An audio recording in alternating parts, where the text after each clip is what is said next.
gets into that Excel sheet of BMC कि हमारी फिर ये सारे डॉक्यूमेंट जो मल्टीपल हैं ये BMC के ऊपर जाके मर्ज होते जाएंगे, तो हमारा पूरा बिजनेस हमारे सामने समराइज्ड वे में हमेशा रहेगा. This is actually the crux of business model canvas. Okay, अब मैं fears की बात कर रहा था. हो सकता है उसके ज़हन में fear ये हो कि you don't seem compatible to my clients. अगर मैं B2B में जा रहा हूँ, लेकिन मैं उसके clients को अगर करवा रहा हूँ ना कुछ, जो उसके लिए कुछ सर्विस दे रहा हूँ, अगर मैं बैक एंड पे नहीं है फ्रंट एंड पे जा रहा हूँ, you don't seem compatible. तो मेरा कस्टमर तुम्हारी वजह से ना पीछे हट जाए. अब इसमें वो नहीं कि उसको मेरे पे ट्रस्ट नहीं है या उसको मेरे पे ट्रस्ट हो चुका होगा, उसको मेरे पे ट्रस्ट है और उसको ये भी पता है बंदा कॉम्पिटेंट भी है, ये काम भी मुझे करके दे देगा, सारे क्वालिटी क्राइटेरिया भी पूरे करता है, बट उसका कुछ और ही फील है और उसकी नीड और वाट भी है. अब वो सिर्फ इस चीज का एग्जैक्टली कि मैं इसके साथ जाऊं या उसके साथ. हाँ, कंपैरिजन कर रहा है. लेकिन यहाँ वो पहुंच चुका है कि उसको चीज आउटसोर्स या लेनी है. हाँ, ये हो भी सकता है और नहीं भी हो सकता है. एट टाइम्स आपकी नीड और वांट्स के अलावा फियर्स आप उजागर करवाते हैं उनके अंदर. अगर आपने बच्चे को सिरिलैक ना दिया तो बच्चे की ग्रोथ नहीं होगी. ये तो फिर आप उसका फियर जगा रहे हैं क्या 1980 से पहले क्या सिरिलैक, हम लोग सिरिलैक खाए बगैर ही बड़े हुए हैं सारे. मैं और आप तो खैर बहुत पहले के हैं, तो हम लोग तो नहीं साबूदाने खाए हुए होंगे, दलिए खाए हुए होंगे, दालें मैश करके खाई होंगी, लेकिन अब क्या है कि अब सिरिलैक के बगैर बच्चे की ग्रोथ ही पॉसिबल नहीं. तो ये फेवरेबल भी हो सकता है फियर हम जगाने से अपने फेवर में भी कर सकते हैं बात. हम यही तो करती हैं कंपनीज. यही तो वो यानी आपने कस्टमर को जब वैल्यू प्रोपोजिशन कर रहे होते हैं ना, तो उसके डिफरेंट टेक्निक्स हैं. कस्टमर को हम ये नहीं कहते मैं तुम्हें IoT बेच रहा हूँ. तुमने अगर IoT सोल्यूशन ना लिया तो कल को तुम्हारा सिस्टम जो है वो एट रिस्क है, तुम तबाह बर्बाद हो जाओगे, तुम्हें साइबर सिक्योरिटी के इश्यूज पड़ जाएंगे, तुम्हें ये हो जाएगा वो हो जाएगा, तुम्हें ये लेना पड़ेगा. इंश्योरेंस का भी तो यही है. इंश्योरेंस भी तो सारी नहीं, इस तरह बेचा भी हुआ था एक आरजी कंपनी जिसकी केस स्टडी है, मैंने आपसे भी शेयर की थी. इसी तरह ही बेचा था और उनको फिर ये था कि अगर हम इसको इम्प्लीमेंट नहीं करते ना तो हमारी जो वेस्ट हो रहा है ना रिसोर्स वो फिर होता ही रहेगा. तो इम्प्लीमेंट करने से उसको गुड असल में वो डाटा चाहिए होता है ना. एग्जैक्टली. तो वो डाटा जो है IoT में सबसे बड़ी इंपॉर्टेंस उसी की आनी है. तो वो वहीं से निकलना है और वो जाया हो रहा है. तो इस फियर को कैप्चर किया 2000 में जब 2011 के बाद जब ये अफगानिस्तान में आए हैं सारे, तो वो पता पाकिस्तान में सबसे बड़ी इंडस्ट्री जो वो की है हमारा कौन सी थी, वो ये थी सिक्योरिटी वाली. और सारी फियर के ऊपर थी ना. उसमें ये एजेंसियां भी बनी, सिक्योरिटी एजेंसियां बनी, पता नहीं क्या कहो, सबसे ज्यादा करते थे एक्सेसरीज फिर इतनी बनी उसके और सारा वो एग्जैक्टली बेसिस पे थी कि दहशतगर्दी, तो आपको ये सब चीजें चाहिए. घर में हम सोलर भी लगवाते हैं, फियर के बिल ज्यादा है तो कुछ चीजें फेयर फैक्टर में डेफिनेटली. आई डोंट थिंक कोई मार्केट भी फियर के बगैर नहीं. I just think for the love of it or the fear of it, very frank, everything has. तो there are 3 कैटेगरीज एक्चुअली ना, कि जहां पर कस्टमर को अपनी नीड हमने पता कर ली, उसकी ये नीड है, उसको वो चाहता भी है हमें ये लेना है. कई दफा वो नहीं चाह रहा होता, उसको डिजायर भी है लेकिन वो नहीं चाह रहा होता, but we trigger it through fear. हम थोड़ा उसको रिस्क बताते हैं कि यार देखो ये नहीं करोगे तो ये तो हो जाएगा, फिर क्या नीड करोगे. एनालिसिस में हमें ये भी देखना चाहिए कि उसके कोई पास्ट एडवर्स एक्सपीरियंसेस होते हैं ना, वो तकरीबन फियर बन जाते हैं because they have suffered once. तो वो नहीं चाहते कि डिलेज वाली चीज हो. ये ICP में पूछा गया उस कॉलम के अंदर कि प्रीवियसली आपके क्या एक्सपीरियंसेस हुए, अगर हुए हैं, अगर आप उसको स्विच करेंगे, उसमें कोई अच्छा हुआ था, बुरा हुआ था, क्या हुआ था, ताकि वो आपको बता सके कि भी ये हुआ था. अच्छा, ये तो होगी अभी तक हमारी सिर्फ उसकी हद तक की बात कि जिसमें हम कस्टमर की बात को ही सिर्फ देख रहे हैं कि उसने खुद को वो आपके इस पैरामीटर पे कहाँ फिट हो रहा है. अब आ जाएगी उसकी डिफरेंशिएशन के ये कौन आ गया भाई.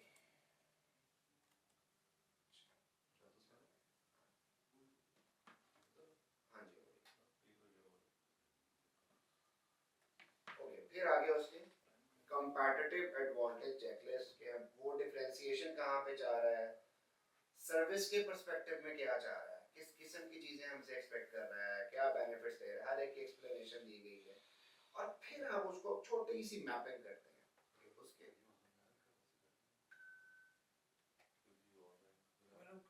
रिकॉर्डिंग चल रहा है। हाँ लिंक तो मिल जाएगा। ओके, अब हमने कस्टमर के जो पेन पॉइंट्स कहीं पर आइडेंटिफाई किए थे, उसके अगेंस्ट हमने उन कुछ सर्विसेज अपनी अब सोच ली हुई थी कि ये सर्विसेज हैं जो मैं उसको दूंगा। जैसे अब आप आपके नज़दीक कस्टमर का कोई एक पेन पॉइंट बताएं।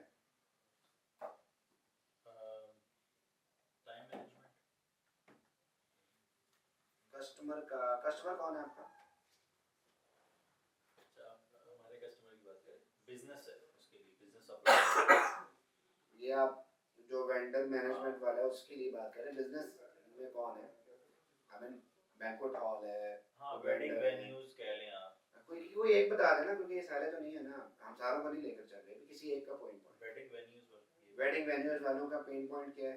कि बिजनेस जनरेट करना, उनके लिए सिर्फ अभी जो सोर्स है वो सिर्फ वॉक इन कस्टमर है, उसके अलावा उनको नहीं पता कि लीड बने। ओके, आप उनको क्या सर्विस दे रहे हैं? लीड जनरेशन है, बेसिकली उनको लीड मिल रही है, यहाँ ये हो रहा है event, they can bid on it. Okay, एक ई-कॉमर्स प्लेटफॉर्म बेसिकली आपने दे दिया उनको। हाँ ठीक है, यस। ओके, उसके लिए वैल्यू क्या अब हम उनको प्रपोज करेंगे जिससे वो खींचते हुए आपकी तरफ आए कि आओ मेरे पास, मैं तुम्हें लीड लेके देता हूँ ताकि तुम्हारा बिजनेस ग्रो मिले। ये वैल्यू का थोड़ा सा देखें, इम्पैक्ट होगा, एक्सपीरियंस होगा, कोई आउटकम होगा। हम कहते हैं कि 2 टाइम्स एफिशिएंसी आ जाएगी, 3 टाइम्स फलाना हो जाएगा। सेल्स, हाँ सेल एफिशिएंसी होगा इनके केस में, तो सेल्स बढ़ जाएगी उनकी, यानी कि उनके कस्टमर ज़्यादा हो जाएंगे, राइट।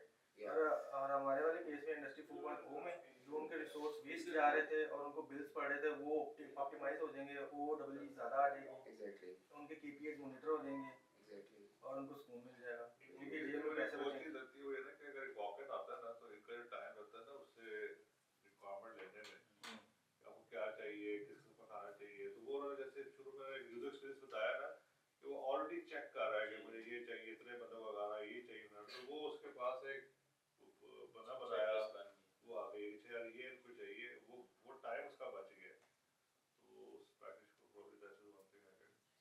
अच्छा अगेन हम सोचते हैं हमारी जो टारगेट मार्केट है, जो मेरा सेगमेंट है, उसके लिए ये वाली सर्विस और ये वाली वैल्यू बड़ी इंपॉर्टेंस रखती होगी शायद हकीकत में। ये और हो सकता है हो भी वो, लेकिन वो उसको किसी और अल्फाज में उसको पुकारता हो। मुझे एक बात बताएं, प्रोडक्ट डेवलपमेंट से क्या मुराद है? हमारे यहाँ प्रोडक्ट डेवलपमेंट मैनेजर से क्या मुराद ली जाती है? Asad, you have been into technical team, any idea? Product developer basically.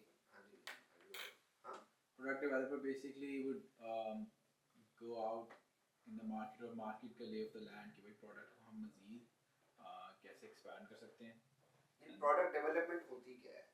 Product development basically होती है कि जो आपकी product है उसको आपने market में मज़ीद expand कैसे करना है।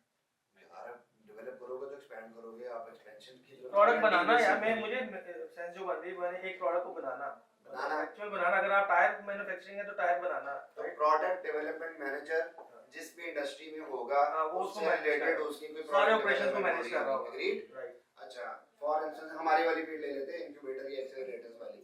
इसके अंदर एक्सेलरेटर के अंदर एक प्रोडक्ट डेवलपमेंट मैनेजर से मुराद क्या होगा? जी, is someone trying to speak from the call? Okay, जी सर, हमारे एक्सेलरेटर के अंदर रहते हुए प्रोडक्ट डेवलपमेंट मैनेजर क्या होगा? स्टेटस स्पेसिफिक छोड़ लेकिन what I can sort of share my experience के हमारे टेक में रहते हुए, जैसे इनकी एग्जांपल दिए, जो प्रोडक्ट आप बनाते हैं तो सबसे जो कलीदी काम होता है वो यूजर एक्सपीरियंस होता है। सबसे कलीदी बात है कि आपका जो प्रोडक्ट का जो सफर स्टार्ट होता है ना, ऑब्वियसली एक उसकी सर्विस है, बट यू डिफाइन कि what sort of user experience you going to create, वो प्रोडक्ट जो है उसको यूजर जो है वो किस तरीके से लेके चल रहा होगा, और उस बात में सब कुछ डिफाइन हो जाता है कि अच्छा वो कैसे मेरे पास आएगा, वो कैसे मेरा ब्रोशर खोलेगा, क्या प्राइसिंग पॉइंट होगा, किस तरीके से उसको मैं लेके चलूंगा till the whole user experience define the every ancillary factor. Classic example ये है कि जो आप एप्पल की बात करते हैं, उसका उसका ये है कि अभी आपने फ़ोन खोला भी नहीं होता, वो जो डब्बा होता है वो इटसेल्फ आपको एक एक्सपीरियंस देना शुरू कर देता है। उसका जो प्रोडक्ट है, उसका जो है फैक्टर है, उससे वो जो अनबॉक्सिंग में ही डाल दिया हुआ है। फ़ोन तो बहुत अंदर पड़ा हुआ है।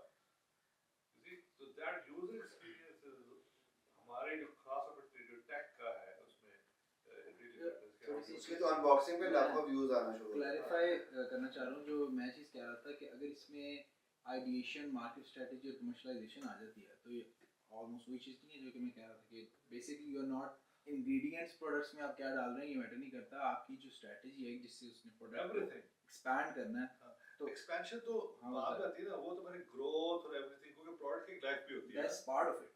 हाँ, लेकिन लेकिन अब ठीक है, आप एक्सपेंशन करते हो ना, वो तो मेरे कहते हैं कि पहले तो प्रोडक्ट बिल्कुल एक इन्फेंसी स्टेट पे है ना, पहले वो बनता है, छोटा सा होता है, फिर जाता है, फिर वो किसी स्टेज पे जाएगा, फिर वो एक्सपैंड करेगा। You see? So, लेकिन जो आप उसको बनाने की बात करते हैं ना, तो यस यू राइट कि आइडिएशन है, ठीक है, और फिर उसका यूजर एक्सपीरियंस का बड़ा फैक्टर है, और फिर मार्केटिंग, सेल्स वगैरह एवरीथिंग, क्योंकि अगर आप किसी अगर आप किसी जिसमें सही जो प्रोडक्ट वाले बंदे होते हैं, वो इफेक्टिवली प्रोडक्ट के हर कंपोनेंट के जिम्मेदार होते हैं। उन्होंने वो आउटसोर्स की होती है सेल, उन्होंने आउटसोर्स की होती है मार्केटिंग, जिम्मेदार वो होते हैं, उन्होंने आउटसोर्स की होती है डिपार्टमेंट ऑफ प्राइसिंग, लेकिन जिम्मेदार वो होते हैं कि हमारे प्रोडक्ट को कैसे बेचना है, किस तरह बेचना है, कहाँ बेचना है, वो ड्राइव करते हैं उसको। Product is the main guy. Academics में तो डेवलपमेंट मैनेजर या जो भी उनका रिसर्च एंड डेवलपमेंट सेल होता है, वो फीडबैक्स जो आ रही हैं, जो यूजर का एक्सपीरियंस फीडबैक की शक्ल में आ रहा है, in the light of that वो अपनी प्रोडक्ट को एनहांस करते हैं या उसको जी, जी। चेंज करते उसकी हैं, life उसका के अंदर, पुर्जा हाँ, बदल उसकी life देते में, हैं हाँ। या उसका whatever। So they the अब जब एक प्रोडक्ट खड़ा हो गया रॉबर्ट, तो अब जब मार्केट में चला गया, तो now you have these interfaces जो कि सेल्स के हो गए या फिर कंज्यूमर हो गया, जिसको फिर आप उसको इवॉल्व करते हैं उस प्रोडक्ट को। लेकिन जो किरदार खरीदी है उसका, जिसको ओनर है वो प्रोडक्ट, जिनको हम मैनेजर, हमारे यहाँ वो नहीं, हम तो अपने हमारे टेक के अंदर वो एक स्क्रम मास्टर, प्रोडक्ट ओनर वो होता है, वो बिल्कुल उसकी उस तरह की ओनरशिप नहीं होती है। प्रोडक्ट की ओनरशिप का बंदा तो यहाँ तक होता है कि जी कि कल कोई बिका या ना बिका, तो वो क्योंकि उसी ने उसको बनाया, उसी ने उसको शेप अप किया cross the whole life cycle. उसका जो तो मैंने ये बात कहाँ से निकली थी, वैल्यू प्रोपोजिशन से। तो मैं बात कर रहा था कि वैल्यू हर एक के लिए प्रोपोजिशन जो है वो उसकी लैंग्वेज भी बड़ी वेरी करेगी। जैसे मैंने एक एक्सेलरेटर का एक बंदे का इंटरव्यू किया, तो वो as a product development manager भी काम कर रहा था इन द सेम कंपनी। तो आई हैड एन असम्पशन कि प्रोडक्ट डेवलपमेंट मैनेजर ये क्या प्रोडक्ट बनाता होगा। तो मुझे मेरे ज़हन में आया कि ये स्टार्टअप्स के साथ मिलकर जो उनके प्रोडक्ट्स होते हैं, प्रोटोटाइप्स होती हैं, उनकी डेवलपमेंट में उनके साथ मिलकर कुछ फैसिलिटेट करता है। Am I right in thinking so? मैंने कोशिश करूंगा, मेरे पास एक पुराना डॉक्यूमेंट पड़ा हुआ है, निकालना पड़ेगा, जिसमें पूरे प्रोडक्ट का लाइफ साइकिल है। मैं ट्राई टू, वैसे मेरे कोलीग उससे पूछूंगा दोबारा दे दे मुझे, ऐसे कहते हो चले गए जो होती है। नहीं मैं आपको नहीं, मैं वो उसकी वैलिडेशन हो जाएगी, मुझे कुछ चीजें याद है, कुछ चीजें याद नहीं, लेकिन मेरा ख्याल है ये ब्रॉडर सा टाइटल है, प्रोडक्ट डेवलपमेंट मैनेजर, बहुत ही broader title है। हाँ, तो इसके अब इससे मुराद उनके यहाँ क्या है, उसके यहाँ इसकी मुराद, ये मैंने उससे पूछ लिया ना कि प्रोडक्ट क्या प्रोडक्ट डेवलप करते हो, उसने कहा मैं यहाँ पर जोन सा कोई अपने स्टार्टअप्स के लिए कोई इवेंट करवाता हूँ ना, तो वो मेरा एक प्रोडक्ट है। यानी मैंने उनके लिए कोई इन्वेस्टमेंट का कोई एक समिट करवाना है, या मैंने उन्हें किसी नेटवर्किंग इवेंट पे लेकर जाना है, या कोई इंगेज करवाना है, एंगेजमेंट है कोई भी, तो वो पूरे का पूरा एक प्रोडक्ट है। उसमें ऑडियंस को इनवाइट करना, यानी इवेंट मैनेजमेंट की जितनी A to Z जितनी भी चीजें हैं, वो उसके लिए एक प्रोडक्ट है जो उसको मैनेज कर रहा है। Now look at the difference of customer language. कल को मैंने इसी कस्टमर को अगर कोई चीज बेचनी है जो कि एक्सेलरेटर में बैठा है, तो मुझे ये वर्ड इसी तरह से यूज करना पड़ेगा चाहे मैं उससे मुत्तफिक नहीं। तो कहने का सारा इसका मतलब ये था कि again we have to interact with our customers. हमें बार बार जाकर पूछना है, कोई किसी न किसी कैपेसिटी में हम अज्यूम करके जब भी जाएंगे, ज्यादातर हम लॉसेस फेस करेंगे। अब जब हमने ये कुछ 4 चीजें ऊपर कर ली है ना, मतलब हमने डिसाइड भी कर लिया मेरा फलां कस्टमर पेन सेगमेंट का कस्टमर पेन पॉइंट ये है, उसमें मेरी फलां सर्विसेज हैं जो कि उसके इस पेन पॉइंट को सॉल्व करेंगी, ये मुझे पता है। लेकिन उसने अट्रैक्ट होना इस चीज से, इस तरह की कोई चीज एक डिजाइन हुई हो कि तुम्हें इतने % ये हो गया, तुम्हारे लिए ये हो गई, इतना ये तुम्हारा फलां रिडक्शन हो जाएगी, फलां चीज ऑप्टिमम हो जाएगी, फलां एक्सपीरियंस आ जाएगा, ये इम्पैक्ट आ जाएगा। फिर हम इस सारे को अपनी सेंटेंस मेकिंग के अंदर लेकर आते हैं फॉर फर्दर क्लैरिटी। फॉर कौन सा टारगेट कस्टमर है मेरा, हु इज लुकिंग फॉर, जो कि आगे हम उसका पेन पॉइंट की बात कर रहे हैं कि मैं स्टार्टअप्स के लिए, उन स्टार्टअप्स के लिए कुछ बना रहा हूं जिनको बुक कीपिंग या अकाउंटेंसी चाहिए है। We have developed such a service जिसके अंदर मेरी ये चीजें शामिल है, दैट हेल्प्स, कि उससे उसके उनको क्या हेल्प हो रही है, जिससे उनकी चीजें स्ट्रीमलाइन हो रही हैं, ऑडिट हो रहा है, उनकी कंप्लायंस मीट हो रहे हैं, उनकी चीजें सारी इंटेग्रिटी में हैं, विजिबल हैं, ट्रांसपेरेंट हैं, everything, whatever you think. Unlike that helps, ये तो हम बात कर चुके हैं। अनलाइक जिसमें, अच्छा ये ऑप्शनल होता है, जिसमें आपने कंपैटिटर वाला जो चीज छोड़, ये ऑप्शनल है कि हर दफा आप हिट नहीं करते। We actually differentiate from that, कि हम उनसे, उनके मुकाबले में कहाँ स्टैंड करते हैं। यानी कि हम ऐसे नहीं है कि हम आपको आधा डाटा आपका करके दे देंगे, आधे महीने तक का करके दे दें, उसके बाद हमारा वो सिंक नहीं हो रहा है, तो हमारी हर चीज पूरी की पूरी 24/7 we are available to serve you, something like that. तो इस तरह की स्टेटमेंट्स हमें मल्टीपल अपनी खुद से बनानी पड़ेंगी, हमने बार बार आइटरेट हमें इसको करना पड़ेगा, हमें देखना पड़ेगा मेरी कौन सी वाली कहाँ पर फिट हो रही है। फॉर इंस्टेंस अगर मैं 3 रीजन्स में जा रहा हूँ, 3-4 डिफरेंट किस्म के ऑडियंसेस को मिल रहा हूँ, यानी मैं यूएई में जा रहा हूँ, मैं यूरोप में जा रहा हूँ, मैं यूएस में जा रहा हूँ, तो मुझे हर एक वहाँ की ऑडियंसेस के हिसाब से शायद अपनी वैल्यू प्रॉप्स इस तरह से चेंज करनी पड़े, किसको क्या चाहिए मैं उस तरह की बनाकर भेजूंगा, और it doesn't cost me a lot, मुझे क्या कॉस्ट आ जाएगी, मैंने एक ब्रोशर के ऊपर ही थोड़ा चेंज कर देना, मैंने कोई हेडिंग्स कहीं चेंज कर देनी है, मैं अपने वेबसाइट के उन पेजेस को, जब लैंडिंग पेजेस को मैंने उस तक लेकर जाना, तो मैंने स्पेसिफिक पेजेस ही लेकर जाने, तो उसको मैं जब डिज़ाइन ही ऐसा कर लूँगा जो मैक्सिमम को वन फ्रॉम ऑल सर्विंग कर रहा, तो मुझे क्या ज़रूरत है कि मैं, यानी मैंने प्रिंटिंग मटीरियल में सबसे ज़्यादा हमें ये चीज़ें तंग करती हैं कि मैंने प्रिंट में भेजना है, तो मुझे इस चीज़ की प्रिंटिंग अलग चाहिए, इसकी अलग चाहिए, तो यहाँ हमारे यहाँ तो ऐसा सीन है।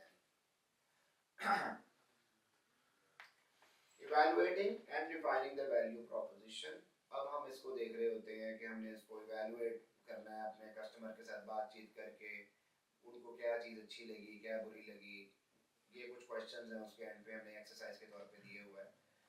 अब बज़ाहिर ये आप लोगों को थोड़ी सी थ्योरी सी लग रही होगी कि यार ये बड़ा ही थ्योरेटिकल सा है, क्या इसको जीपीटी करके कर लेते हैं, कुछ इस तरह कर लेते हैं। देखें, जीपीटी करें अपने रिस्क पे, अपने रिस्क पे करें, खैर हमारा भी रिस्क अब इन्वॉल्व है इसके अंदर, no doubt in that, but हमसे ज़्यादा आपका अपना रिस्क, आपका अपना टाइम ज़्यादा इन्वॉल्व है। तो आप जीपीटी करेंगे भी तो उससे क्या फ़ायदा होगा, यानी आप ही का टाइम बाद में ज़्यादा लगेगा। जीपीटी को या तो बहुत अच्छा कॉन्टेक्स्ट दिया गया ना, तो मार्केट रिसर्च के पॉइंट ऑफ व्यू से कह सकते हैं। मैं आपको ये वैल्यू प्रोपोजिशन पे किसी का कोई क्वेश्चन है, अदरवाइज मैं एक छोटा सा, ठीक है, ये सब वैसे लगता है कि टेक्स्ट है, सिर्फ थ्योरी है, लेकिन वो इसलिए है क्योंकि जितनी भी सोशल साइंसेज हैं वो रिवर्स में बनी हुई हैं। पहले वो लोग प्रैक्टिस करते रहे और then somebody sat down, analyzed it and put it into a organized form and called it business management. हाँ, बेस्ट प्रैक्टिसेस को उन्होंने ये रिवर्स में बना हुआ है, इसलिए ऐसे ही लगेगा। तो मैं इसको ना थोड़ा सा अब यहाँ से लेकर जा रहा हूँ यहाँ पे, ये हमारी ना एक गाइड टू कस्टमर इंटरेक्शन, ये गाइड भी आपके साथ हम शेयर कर देंगे।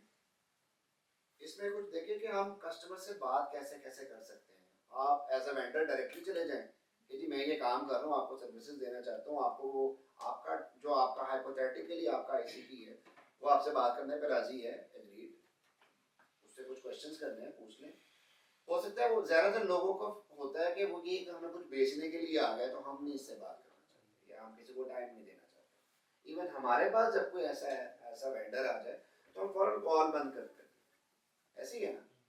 क्रेडिट कार्ड के लिए आ जाता है, कोई इंश्योरेंस के लिए आ जाता है, कोई फलां कि ये है वो है, we don't bother, we don't want to consume our time to elevate someone else business. तो लेकिन हम किसी के पास जा सकते हैं एज अ रिसर्चर, यदि मैं इस टॉपिक पे रिसर्च कर रहा हूँ तो अगर आप मुझे ये बता दें। अच्छा डॉक्टर साहब, एक पीछे आपने मुझे दिखाया था वो जो ICP वाला फॉर्म था जी। उस पे चीज लिखी हुई थी कस्टमर बिहेवियर का, अगर तो मुझे बताया कि मैं हाँ, तो अगर मैं जब हम कस्टमर बिहेवियर कहते हैं obviously we are not talking about एक कस्टमर ना, we are talking about the segment customer. जी So how do we sort of characterize behavior of a customer segment for that matter? जी बिल्कुल, बहुत अच्छी चीज़। जब हम सर करते हैं क्वांटिटेटिव सर्विस, सर्विस करते हैं ना, ये क्वेश्चनर बांट देते हैं और उसमें तो क्वांटिटेटिव सर्विस में डिफरेंट सैम्पलिंग टेक्निक्स यूज होती हैं रिसर्च के अंदर, जिसको आप फिर जनरलाइज करवा सकते हैं कि जी अगर आपने इतना पॉपुलेशन थी, सैंपल था, उसमें से इतने का अगर ये वैलिडेशन स्कोर आ रहा है ना, उसको हमने एनालिसिस करके देख लिया तो ये जनरलाइज हो सकता है result over this population within these demographics.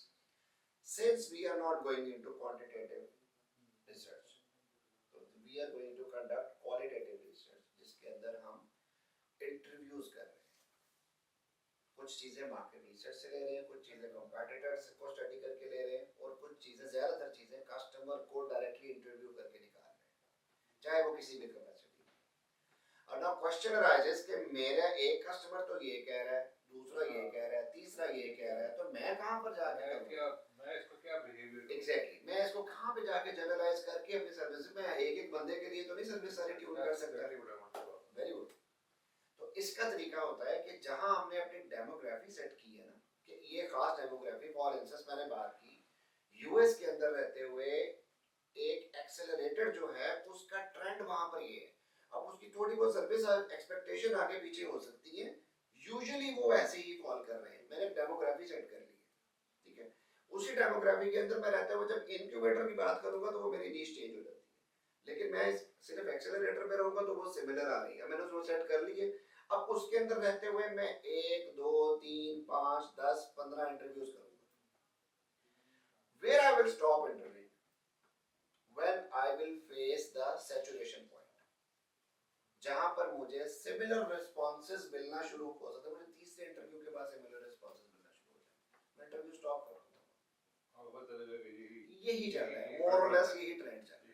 हाँ, मुझे बहुत ही वेरिएशन वाला डाटा नजर आ रहा है, वो एक मशरिक की तरफ जा रहा है, ये मगरिब की तरफ जा रहा है, I will try to dig more, मैं और ज्यादा लोगों को इंटरव्यू करूंगा। तो क्वालिटेटिव इंटरव्यूज के अंदर, क्वालिटेटिव डाटा कलेक्शन के अंदर, this is very important, and thank you for asking this question, क्योंकि कई लोगों के ज़हन में ये चीज रह जाती है और ना पूछ पाते इसको कि हमें कैसे जनरलाइज करेंगे। क्वालिटेटिव इंटरव्यूज वैसे जनरलाइज यूजुअली इतने ज्यादा होते नहीं है, यानी ह्यूमन बीइंग्स के ऊपर ना क्वालिटेटिवली हम उनको डिस्कस कर रहे हैं, उनकी नेचर को और ये और वो हर चीज को, हम क्या बहुत ज्यादा नेचर में नहीं जा रहे हैं उनके, हम ज्यादा से ज्यादा बिजनेस नीड्स के पॉइंट ऑफ व्यू से बात कर रहे हैं, तो वो मोर और लेस सेम होंगी, कुछ ना कुछ वेरिएशंस आएंगी, but that can be covered under one umbrella. जैसे आपके 4-5 कस्टमर है, आई डोंट नो कि उनका बिहेवियर आप कैसे तरीके से उनको किसी एक साथ में नहीं डाल सकते ना, सारे बखरी हो गए आपके पास।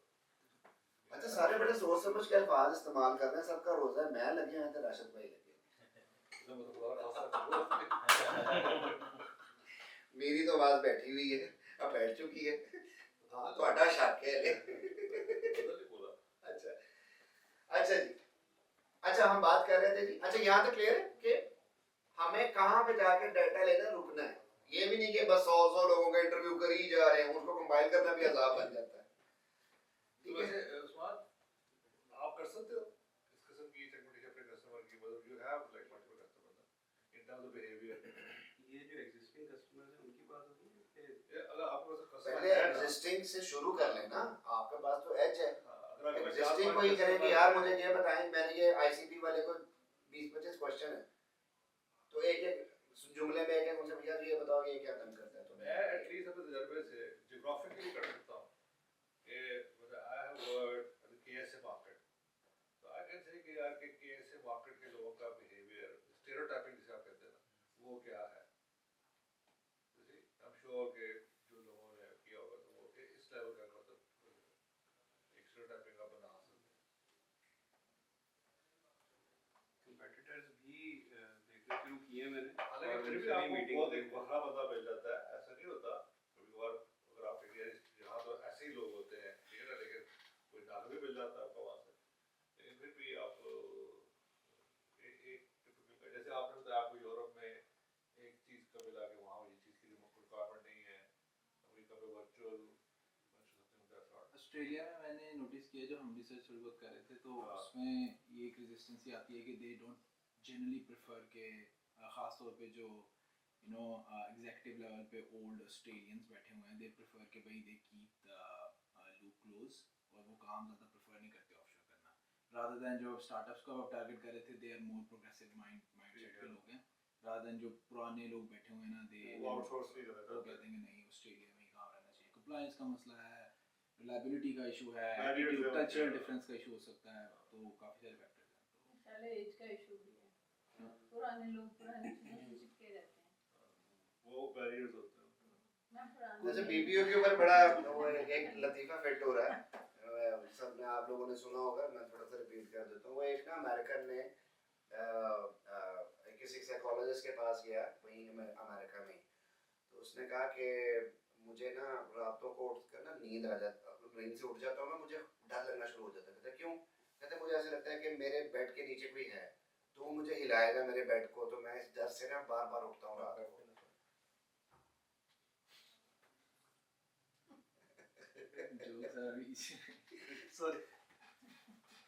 यही होता है, मैंने कहा था कि आपने ये सुना हुआ होगा।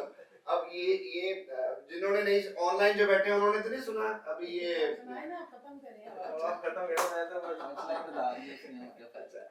तो खैर उन्होंने कहा, साइकोलॉजिस्ट ने उसको कहा कि मैं कोई मसला नहीं है, तुम आ जाना मेरे पास, तो मैं एक सेशन का सिर्फ $200 चार्ज करूंगा, तो 5 से 6 सेशंस में तुम्हारी ये चीज़ हो जाएगी, मैं ये ठीक कर दूंगा। ठीक है। उसके बाद उसके पास गया ही नहीं, तो उसको काफ़ी अरसे बाद उसको मिला वो पेशेंट जो था साइकोलॉजिस्ट को, तो साइकोलॉजिस्ट या तुम आए नहीं मेरे पास, वो कहता जिस चीज़ के लिए तुमने मुझे $1000-1200 लेने थे ना, वो मेरे पाकिस्तानी दोस्त ने एक बिरयानी की प्लेट और 2 बोतलों के ऊपर ही खत्म कर दिया। उसने कहा वो कैसे? उसने कहा कि यार तुम ना, उसने मेरा बेड ही हटवा दिया, उसने कहा नीचे मैट्रेस लगा के सो जाओ, कोई नहीं नीचे घुसेगा ना, तुम्हें डर लगेगा। तो this is BPO, that's how we have to sell it. इसके अंदर डिसीजन मेकर्स का भी कहा जाता है ना, ये जो कस्टमर और कंज्यूमर वाली हमारी एक डिस्कशन चल रही थी, फिर हो सकता है कि उसके जो इन्फ्लुएंसर्स हों वो इस चीज़ के ऊपर लाके कायल कर सकें, या फिर हम यही करें कि वहीं पर ही ऐसा रजिस्टर्ड होकर बैठे हो, उनको ये इंप्रेशन ही ना जाए कि वी आर ऑफशोर। तो somehow we have to tune ourselves according to the situation. Okay, तो we were talking about how to approach customers for insights. हम किसी रिसर्चर के तौर पर चले जाएं, एज अ पोटेंशियल पार्टनर जा सकते हैं, हम नाम बेचने के लिए कुछ जाएं, हम उसको यानी मैं B2B में अगर जा रहा हूँ और मुझे पता है कि फलां बिजनेस ऑर्गेनाइजेशन को मेरी सर्विसेज मैंने बेचनी है, बट मैं उसी का सब कॉन्ट्रैक्टर भी तो इनिशियली बन सकता हूँ ना, मैं उसके साथ पार्टनरशिप की क्लॉज लेकर कुछ सब कॉन्ट्रैक्शन कर सकता हूँ, मैं उसी के कस्टमर्स को उसके साथ मिलकर कुछ इस तरह से डील कर सकता हूँ कि ये इतना सेगमेंट मैं ले लेता हूँ, इतना तुम ले लो, मेरे पास जो आएगा उसका हम ये ले लेंगे, मैं उसको किसी पॉडकास्ट पर बुला सकता हूँ। मैंने तो इनसाइट्स लेनी है, मुझे तो असल में डेटा चाहिए कि मेरी चीज़ें डिज़ाइन कैसे होनी है, क्योंकि ये सिर्फ ये नहीं है कि मुझे क्या बनाना है और किसके लिए बनाना है, ये भी है कि मुझे इसको फिर कब कहाँ कैसे बेचना है, मैं सारा डेटा ही वहाँ से इकट्ठा कर रहा हूँ।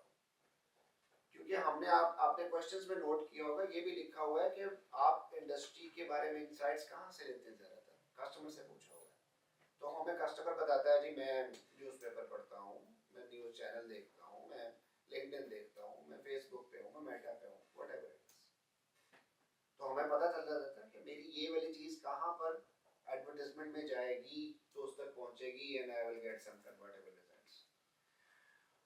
ओके जी, for today this is good to go. आज मैं ये भी आपके साथ शेयर कर दूंगा how to update your business model canvas की, जिसमें हमने जो आप चीज़ें लिखते जा रहे हैं उसको ऑनेस्टली हाइपोथेसिस लेवल पे है, वैलिडेशन नहीं हुई है तो रेड कलर का मार्क कर दीजिएगा जिस तरह यहाँ पर है। अगर पार्शियली वैलिडेट हुआ है तो येलो में मार्क कर दीजिएगा। अदरवाइज कस्टमर से प्रूव हो चुका हुआ है, वैलिडेशन हो चुकी है तो उसको ग्रीन कर दीजिएगा। ये आपकी अपनी सेल्फ इवैल्यूएशन होती रहेगी कि ये चीज़ मैंने कहाँ से सोच कर, देख कर, पूछ कर लिखी है, ये यानी इस शीट के ऊपर। तो this will be one way for you कि आपको इसके जो वर्जन्स अलग अलग बनाने थे आप उससे ज़रा बच जाएंगे और आप इसी के ऊपर इसी को अपडेट करते जाएंगे। पहला स्टेप जो है वो जो कस्टमर सेगमेंट है, कस्टमर जो नहीं, जो दूसरी वाली प्रोफाइल है, जो पर्सोना वाली शीट है, वो हम फिल करेंगे और उसको वापस हम यहाँ प्लग बैक करेंगे चीज़ों को, राइट? वो नहीं, वो कस्टमर सेगमेंट बनना ही आईसीपी से है असल में। सबसे पहले आईसीपी से ही हम स्टार्ट करेंगे, वो हमने स्टार्ट करके उससे जो भी हमारा निकलेगा उसको हम इस सेगमेंट वाले कॉलम में लेकर आएंगे। उसके बाद हम जब हमने वो किया है तो उसी में से मेरी वैल्यू प्रोपोजिशन भी निकली है ना, तो फिर मैं वैल्यू प्रोपोजिशन की जो आर शीट में शेयर कर रहा हूँ उसको क्राफ्ट करके हम यहाँ पर ले आएंगे जो इसका ये वाला कॉलम है। नेक्स्ट टाइम हम ये देखेंगे कि इस कस्टमर के लिए ये वैल्यू ड्राइव करते हुए मुझे कौन सी एक्टिविटीज करनी है, या मुझे कौन से पार्टनर चाहिए, या मुझे कौन से रिसोर्सेज चाहिए। Agreed? Okay, any questions from online participants?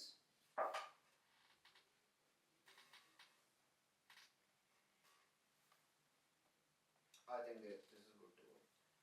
तो अच्छा, सर का नाम क्या है? अफजल चौधरी?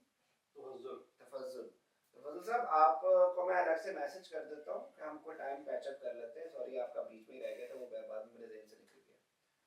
तो one on one we can engage somewhere before सहरी as well. मैं आपसे अभी कर लेता हूँ उसके बाद बात। तो शायद साहब आपकी कल की मेरे पास अपॉइंटमेंट हुई है, तो इंशाल्लाह tomorrow will you be online or you'll be here in PST? और ऑनलाइन ही हो गया सर। ओके जी, चलो, थैंक यू सो मच। ले जी, बहुत शुक्रिया। तो क्वेश्चंस? ये सबको नींद आ चुकी है? नहीं, मुझे परेशानी हो गई।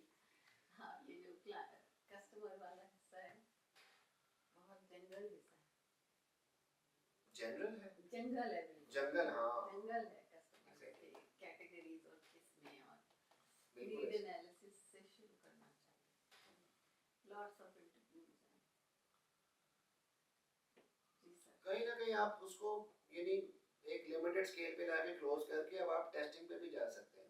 यानी मुझे लगता है कि मैं अपने सेगमेंट में एक ही सेगमेंट के 5 से 7 लोगों को इंटरव्यू कर लूंगा ना, तो मैं एक सर्विस फौरी तौर पर उनके लिए डिजाइन करके, यानी मैं पूरी नहीं डिजाइन उनको तो करूंगा, पकड़ो ना। हाँ, हाँ उनको या उन जैसे लोगों को मैं पिच करके देखूं एक्सेप्टेंस रेट क्या है। हो सकता है कि मुझे एक्सेप्टेंस ही ना मिल रही हो उसमें, तो फिर मुझे दोबारा मार्केट में जाना पड़े इंटरव्यू करने के लिए या मजीद एक्सप्लोर करने के लिए कि क्या मसला है, क्यों नहीं लोग लेते हैं। हर सेगमेंट की वैलिडेशन करना ज़रूरी है कि you know there should be enough data in the market, और लोगों ने रिसर्च की हुई है, क्वेश्चनर्स किए हुए हैं, then you get enough information, you don't need to do validation yourself। हाँ, जरूरी नहीं। यानी जो प्रूवन केसेस हैं, आप AWS के पार्टनरशिप्स हैं, अब एक बना बनाया मसलन मैकडॉनल्ड्स है, उसकी फ्रेंचाइज है, उसके लिए क्या वैलिडेशन करना है? आई मीन आपने किसी अच्छी सी कॉर्नर प्लॉट पे लोकेशन देखकर, जो कि कमर्शियल मार्केट, इतना हमें पता होगा कि मुझे किस किस्म के एरिया में जाना है, इतना तो मेरा आइडिया होगा ना, लेकिन मुझे वहाँ के लोगों के टेस्ट के बारे में पता करने की खास जरूरत नहीं है। मुझे बाइंग पावर के बारे केस स्टडीज भी में मिलते पता है, मुझे वहाँ पर ये चल रहा है, वो उनकी डेली अपडेट। तो जो बने बनाए एस्टैब्लिश्ड फ्रेमवर्क्स हैं, अगर तो आप एक उस बनी बनाई स्ट्रीम के अंदर साथ लगना चाहते हैं, तो इस तरह का बंदा साथ ढूंढे, पार्टनर ढूंढे, कंपनी ढूंढे जिसके साथ लगकर हम वो अपनी बड़ी बाइट लेता जाए, हमें साथ साथ छोटी छोटी बाइट देता जाए, हमारा सर्कल चल सके। तो that's how we can proceed without PMF। तो आप अगर एक्सपीरियंस बता रहे थे कि आप शेयर करेंगे कि इसकी क्यों नहीं नीश बन सकी है, क्या किसके जो इवेंट वाली आप कहते हैं 2-3 स्टार्टअप्स पहले आए, मतलब उनकी वैल्यू होती है। Online participant participants can leave if they want to. आप ये solo discussions हैं, ये if you consultant है want तो उसका ये join, है, sure. consultant भी है। एक फटा वकील होता है। तो ये जो वकीलों में ये इतना ड्रास्टिक इतना फर्क होता है कि यार मतलब कि वो कुछ भी मुंह से निकाल सकता है, उसको दो लोग देते हैं as opposed to मोस्टली तो ये उनकी रेपुटेशन होती है जिसको वो कैश कर रही होती है। और वो इससे ड्राइव होती है क्या? एक ज़माने में मैं अपने फादर के साथ एक कोर्ट में खड़ी थी और मद्दे मुकाबिल वो थे doctor Basit, he was a big mouth, anybody who knows him. तो वो कहने लगे भट्ट साहब आप बैठ जाएं, बेटी कर लेगी। वो ब्लाइंड हो गए थे मेरे फादर, तो मैं उनको असिस्ट किया। भट्ट साहब बैठ जाएं, बेटी कर लेगी, यही मेहनत करती है और भट्ट साहब केस जीत जाती है, ये उन्होंने कहा। तो मैंने कहा आपकी चेंबर में भी तो डॉक्टर साहब स्टूडेंट्स मेहनत करते हैं और आप केस जीत जाते हैं। स्टूडेंट्स बेचारों की रेपुटेशन में कोई इजाफा नहीं होता। The entire status and the entire credit goes to Dr. Basit. ये तो हमारे प्रोफेशन की है ये साइड है। नहीं लेकिन क्या वाकई उसमें डॉक्टर बासित का कोई या जो एंड जो होता है बड़ा वकील उसका कोई ना कोई एलिमेंट होता है तो होगा ना। जैसे एसएम जफर का मैंने सुना था वो तो कंसल्टिंग की पता नहीं बात गलत है कि मिनट का या तरीके हिसाब से पैसे चार्ज करता था। सारे ऐसे करते हैं ना, ये सब इस तरह करते हैं, लाखों में जाते हैं। लाखों में और कॉन्स्टिट्यूशनल केस में तो पूछे ही कुछ ना, जो सामने से आता है वो और है, जो नीचे से आता है वो और है। जिन्होंने खुदे गिरानी है बनानी है। हाँ, जिन्होंने गुर्दे गिरानी है। लेकिन कुछ होता है, ऐसे नहीं है कि अगर मैं कहूँ कि डॉक्टर बासित में वो कुछ था नहीं, केस था। और वो फिर ये this is more towards personality less in more नहीं, प्रोफेशन। उन्होंने अपनी स्किल्स डेवलप की होती है। मसलन डॉक्टर साहब जैसी ड्राफ्टिंग कोई नहीं करता था, और आदि अगर आपकी प्लीडिंग्स लिखी ठीक गई है ना तो केस जीता गया। मेरे फादर कहते होते थे इसको ये दायर होने से पहले या जीता जाएगा या हारा जाएगा, जितनी रिसर्च करनी है पहले कर लें। एक बार वो प्लीडिंग उनकी बड़ी स्ट्रांग। नहीं तो उसका तजुर्बा कि इसमें प्लीडिंग स्ट्रांग सा क्या मतलब बता। प्लीडिंग स्ट्रांग का अगर मतलब अगर होता है, गलत भी है तो अगर अच्छी आर्टिकुलेशन में भी है ये ज्यादा बेटर है। देखिए जब आप कोई दावा करते हैं किसी भी किस्म का तो उसको किसी हक पे बेस करके करते हैं, और वो हक कहाँ से आया होता है, किसी स्टैट्यूट से, किसी कानून से। तो जब आप वो दावा करते हैं ना, मसलन बीवी कहती है मुझे डाइवोर्स चाहिए, तो जो डाइवोर्स का लॉ है वो कहता है 13 चीजें हैं जिस पे बीवी डाइवोर्स मांग सकती है। तो वो उसकी प्लीडिंग करेंगे ना, वहां से लफ्ज उठा के उसमें डालेंगे। So you don't have to worry जब एविडेंस में जजेस आपका क्या ख्याल है, इतनी मोटी फाइलें पेज टू पेज पढ़ते हैं? नहीं, दे डोंट। हमारा एडवर्सरियल सिस्टम है, the better the lawyer the better the case. irrespective के who is right या who has more क्या करना चाहिए एविडेंस बेस्ड नहीं उसी की जरूरत है। नहीं, एविडेंस होता है लेकिन उसको इतना कंसाइज कर देते हैं वो कि ये क्रूअल्टी के बेस पे डाइवोर्स हो रही है, एक विटनेस लेके आओ, क्रूअल्टी का बात खत्म हो जाएगी। लंबी कहानी डालने की जरूरत नहीं है कि आटा गूंदते हिलती थी फलाना का। ये दिस इज ऑल क्लाइंट आके आपको बड़ी स्टोरी सुनाता है कि फिर ये हुआ फिर वो हुआ, वो अपने ढाबे में से चीजें निकाल के आपको दिखाता है। You have to trim them all. और फिर जो डॉक्टर साहब चुनते थे ना वो उसी पे ही बोलते थे। किसी कोर्ट में इतना टाइम नहीं मिलता होगा कि डॉक्टर साहब put your best foot forward, जितना हमने क्लास किया हो। प्रिसीजन बहुत मैटर है। असल में मैम ये मुझे ये लगता है कि यानी ये मैं भी रॉन्ग, जैसे आप खुद कह रही थी कि जस्टिस उनकी नज़र में असल में क्या है जो उनको समझ में आ रही है और उनके सामने किस वो जस्टिस कर ही नहीं रहे, उनके हाथ में एक छुरी है, वो जिधर को चलती है वो उधर ही चलानी है, जहाँ पर उसका खत्म हो रहा है लिमिट, जज कुछ भी नहीं कर सकता। जो judgment is as good as the law ने तो उसको बांधा हुआ है। एग्जैक्टली। लेकिन वैसे यानी एक वकील के ऊपर डिपेंड करता है कि उसने उसके अपने मुद्दई के आर्गुमेंट्स को कितना अच्छा प्रेजेंट कर लिया। बहुत डिपेंड यानी वो इसी पे डिपेंड कर रहा होता है ना सारा कुछ, उसने प्रोड्यूस क्या कर दिया उसके लिए। रिकॉर्डिंग बंद हो गई, पावर को ऑफ नहीं करना। एडवर्सरियल जो हमारे कॉमन लॉ कंट्रीज में है, India, Pakistan, England, America, Australia, ये सब कॉमन लॉ जुरिसडिक्शंस है। यहाँ एडवर्सरियल सिस्टम है। Judges are not supposed to ask questions. They चल are रही है, not अभी चल रही supposed है। to talk too much. Lawyers are the ones जो अभी चल रही है। adversaries के तौर पे खड़े हैं कि वो अपना अपना नहीं best तो नुमान को case बुला present के वो करें। कर देंगे। जज का काम नहीं है जाके रिसर्च करना, लॉयर का काम है अब रिसर्च। तो हमारे जज जितना बोलता है उतना हाँ, सिविल लॉ में वो इंटेरोगेटरी सिस्टम है। लॉयर बोले ना बोले, क्लाइंट बोले ना बोले, जज ऐसे सवाल करता है जैसे पुलिस थाना है, वो क्वेश्चन करता है। अब तो हमारे यहाँ भी ऐसा अमेरिका होता भी है। ऐसे करने लगे अपेक्स हैं कोर्ट अब भी अब ऐसे ही करता है। अब तो इंग्लैंड में अभी भी बहुत बुरा समझा जाता है अगर जज बोले। वो कहते हैं कि ये बोला नहीं तो ये पता चल जाएगा बाकी कि इसकी तरफ से है कि उसकी तरफ से बात सोच है। क्या रहा है ये? हाँ, इसकी सोच कहाँ जा रही है, इसलिए वो चुप रहता है। वो तो सोशलाइज ही नहीं करता। हमारे यहाँ हर वलीमे पे सारा हाई कोर्ट गया होता है। तो हमारा इस्लामिक जो जज सिस्टम है, जुडिशियल सिस्टम है, उसमें क्या प्रेफरेबल है? काजी क्या हाँ, करता है? काजी उसमें तो वो तो कुछ क्वेश्चन करते हैं। उसमें तो हाँ, बिल्कुल, क्वालिफाई वो तो- करने के लिए बड़ा कुछ वो है, जज बन ही नहीं सकता कोई इतनी देर तक। नहीं मतलब वो नहीं, क्वेश्चन मैं करते हैं, ये पूछना वो चाह रहा हूँ, इंटेरोगेटरी वो है, इंटरोगेट वो करता है। इंटेरोगेटरी और उसमें वो लॉयर का adversarial होना नहीं है। जरूरी नहीं है। नहीं बिल्कुल भी नहीं। काजी का काम है कि वो पता करे। वो उस जमाने में चल जाता था क्योंकि जराइम भी इतने नहीं थे और एक्टिविटीज भी इतनी नहीं थी। ह्यूमन एक्टिविटी का स्फेयर भी छोटा था। अब हमारे ह्यूमन एक्टिविटी का स्फेयर बहुत बड़ा हो गया और उस- लॉज भी तो सीधे सीधे ही थे ना। अब तो हाँ। हमें पता भी नहीं होगा अब कौन पता से नहीं शिक के कि तहत जो है ना कौन सी है। कब बन गया हुआ है। वो लॉयर अब ने तो बड़ा इतना कॉम्प्लिकेटेड हो गया और सबसे बड़ी बात ये कि अब कॉन्फ्लिक्ट ऑफ जुरिसडिक्शन बहुत ज्यादा हो गई आईटी की वजह से। कोई पार्टी वहाँ बैठी है, वहाँ बैठी है, उनका एग्रीमेंट हो गया है। अब इस मुल्क का कानून अप्लाई करेगा कि उस मुल्क का कानून अप्लाई करेगा। फिर आप कॉन्ट्रैक्ट में पहले से लिखते हैं कि किसका करेगा, what will be the jurisdiction जब अगर कोई लड़ाई हो गई तो। इस वजह से चूंकि दुनिया ग्लोबल हो विलेज बन गई है तो कॉम्प्लिकेशंस होती हैं। यस, कंप्लायंस की बहुत कॉम्प्लिकेशन होती हैं। अकाउंटेंट्स को बहुत अपने आप को इंटरनेशनल लॉ खुला रखना पड़ता है। इंटरनेशनल लॉ के बारे में तो कहते हैं कि वो लॉ है ही नहीं। आर्बिट्रेशन का और पब्लिक इंटरनेशनल लॉ है ना, जो वो कॉन्फ्लिक्ट इंटरेस्ट है वो होता है। शादियां बहुत होती हैं क्रॉस बॉर्डर्स और फिर जैसे ही लड़ाई होती है रौला पड़ जाता है। वो कहती है मेरे घर होगी लड़ाई, वो कहता है मेरे घर होगी लड़ाई। मैंने एक एक्सपीरियंस किया है। और जज ने क्या करना होता है, कई दफा जज पाकिस्तान में बैठा होता है लेकिन लॉ इंग्लैंड का अप्लाई कर रहा होता है। ये भी अलाउड है। मैंने अपने करियर में एक्सपीरियंस किया है। Contract I was working for a company, तो we were going for a merger. तो वी लिटरली टुक, उसमें दरमियान में कुछ हिकअप्स भी आए। तो साल लग गया हमें उस कॉन्ट्रैक्ट को ड्राफ्ट करने में। कॉन्ट्रैक्ट की ड्राफ्टिंग बड़ी कमरसम होती है। बहुत ज़्यादा उधर से भी लॉयर था, इधर से भी लॉयर था।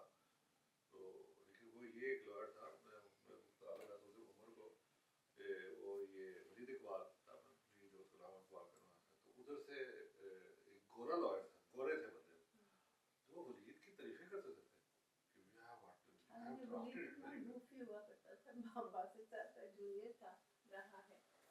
लेकिन ठीक है, फैमिली में लॉ है। उनकी फैमिली का भी चांस थे। अब वो खातून जो हैं हाई कोर्ट की जज रही हैं, क्या नाम है उनका? नासर इकबाल नासर। वादा